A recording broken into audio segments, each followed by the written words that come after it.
നമസ്കാരം. വീണ എവിടെ എന്ന ചോദ്യം ഇപ്പോൾ എല്ലാവരും ചോദിക്കുന്നുണ്ട്. ഇന്നലത്തെ വിധി വന്നതോടെ നിറയെ അഭ്യൂഹങ്ങളുമാണ്. വീണ ക്ലിഫ് ഹൗസിൽ, പമ്പയിൽ, വിദേശത്തേക്ക് എന്നൊക്കെ പറയുകയാണ്.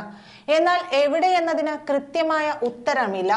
എന്തായാലും അന്വേഷണ ഉദ്യോഗസ്ഥർ എക്സോലോജിക്കിനെതിരെ സീരിയസ് ഫ്രോഡ് ഇൻവെസ്റ്റിഗേഷൻ ഓഫീസ് നടത്തുന്ന അന്വേഷണം റദ്ദാക്കണമെന്നാവശ്യപ്പെട്ട് കമ്പനി ഡയറക്ടറും മുഖ്യമന്ത്രി പിണറായി വിജയന്റെ മകളുമായ ടി വീണ നൽകിയ ഹർജി കർണാടക ഹൈക്കോടതി തള്ളിയതോടെ അന്വേഷണം തുടങ്ങിയിട്ടുണ്ട്.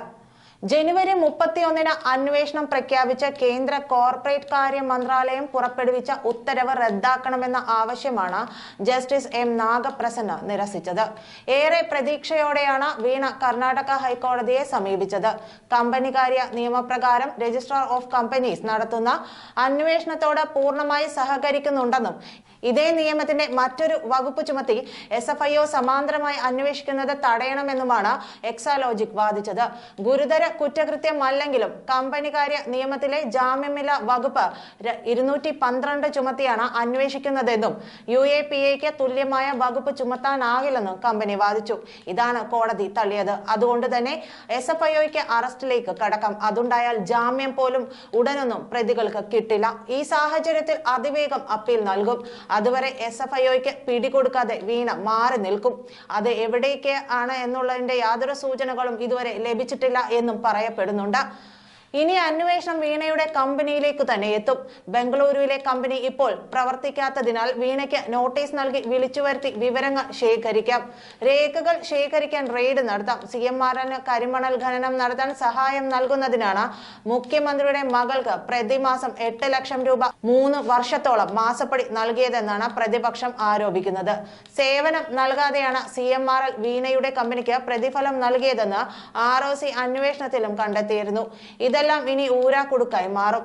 CMRL രാഷ്ട്രീയ പാർട്ടികൾക്ക് 135 കോടി രൂപ നൽകിയതുമായി ബന്ധപ്പെട്ട ഗുരുതര സാമ്പത്തിക ക്രമക്കേടിനെ കുറിച്ചാണ് അന്വേഷണമെന്നാണ് SFIO കോടതിയിൽ വാദിച്ചത്. ഒരു സേവനവും നൽകാതെ CMRL നിന്ന് 1.72 കോടി രൂപ എക്സോലോജിക് കൈപ്പറ്റിയതിന് തെളിവുണ്ടെന്നും ചൂണ്ടിക്കാട്ടി.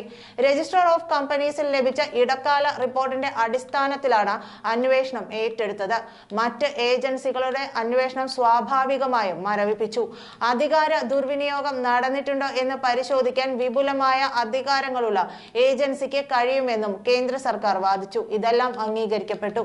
ലോക്സഭാ തിരഞ്ഞെടുപ്പിന്റെ ഒരുക്കങ്ങളിലേക്ക് കടക്കവേ CPM-നും പ്രഹരമാണ് കോടതി വിധി. CMRL-ന്റെ ഇടപാടുകളിലെ രേഖകൾ വീണ SFIOക്ക് കൈമാറേണ്ടി തന്നെ വരും. രേഖകൾ പിടിച്ചെടുക്കാനും അറസ്റ്റിനുമുള്ള അധികാരം SFIOയ്ക്കുണ്ട്. SFIO അന്വേഷണം റദ്ദാക്കണമെന്ന KSIDC ആവശ്യം കേരള ഹൈക്കോടതി തള്ളിയതിന് പിന്നാലെയാണ് കർണാടക ഹൈക്കോടതി വീണയുടെ കമ്പനിയുടെ ഹർജിയും തള്ളിയത്. CMRL-ഉം എക്സാലോജിക്കും തമ്മിലുള്ള മാസപ്പടി കേസിൽ CMRL-ൽ നിന്നും SFIO വിവരങ്ങൾ ശേഖരിച്ചിരുന്നു. CMRL-ൽ നിന്ന് 13.4% ഓഹരി പങ്കാളിത്തമുള്ള സർക്കാർ സ്ഥാപനമായ KSIDC-യിലും പരിശോധന നടത്തി. പരിശോധനയ്ക്ക് എതിരെ KSIDC കേരള ഹൈക്കോടതിയെ സമീപിച്ചെങ്കിലും വിമർശനമുണ്ടായി. SFIO അന്വേഷണം നിർത്തണമെന്ന് KSIDC ആവശ്യപ്പെടുന്നത് എന്തുകൊണ്ടാണെന്നും എന്തെങ്കിലും ഒളിക്കാനുണ്ടോ എന്നും കോടതി ചോദിച്ചിരുന്നു. ഈ കേസിലെ അന്തിമ വിധിയും എതിരാകാനാണ് സാധ്യത. അതേ ദിവസം KSIDC-യുടെ ലോൺ സോഫ്റ്റ്വെയറിലെ ഇടപാടുകളുടെ രേഖകൾ SFIO ഉദ്യോഗസ്ഥർ തലസ്ഥാനത്തെ ഓഫീസിലെത്തി ശേഖരിച്ചു. വീണയ്ക്ക് നോട്ടീസ് നൽകാനായിരുന്നു അടുത്ത നീക്കം.